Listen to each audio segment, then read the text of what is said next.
హరే కృష్ణ కృష్ణ కృష్ణ హరే హరే హరే రామ రామ రామ హరే హరే. అంతర్జాతీయ కృష్ణ చైతన్య సంఘ సంస్థాపకాచార్యులు పరమ పూజ్య శ్రీమద్ ఏసీ భక్తివేదాంత స్వామి ప్రభుపాదుల వారు రచించిన ఆత్మసాక్షాత్కార శాస్త్రంలోని నిన్ను నీవు తెలుసుకో.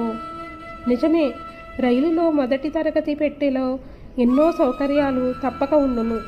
కానీ ఆ రైలు గమ్యం వైపుకు ప్రయాణించలేకపోతే ఆ సౌకర్యాల వల్ల మనకు ఒరిగేదేమిటి? వర్తమాన నాగరికత మన భౌతిక దేహాన్ని సుఖవంతం చేయటమనే కార్యంలోనే ముఖ్యంగా నిమగ్నమై ఉన్నది.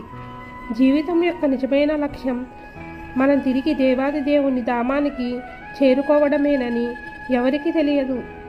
కేవలం సమస్త సౌకర్యములు గల రైలు పెట్టెలో కూర్చోవడంతోనే మనం సంతృప్తి చెందకూడదు. మనం ఎక్కిన రైలు నిజమైన జీవిత గమ్యం వైపుకు ప్రయాణిస్తుందో లేదోనని మనం తెలుసుకోవాలి.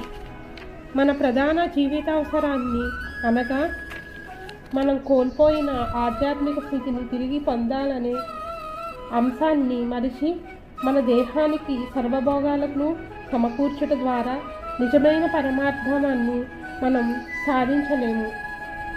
మన జీవితం అనే నౌక ఆధ్యాత్మిక జీవిత గమ్యం వైపుకు పయనించుటకు వీలుగా నిర్మించబడినది.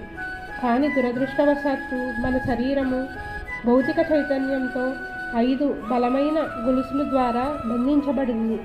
హరే కృష్ణ.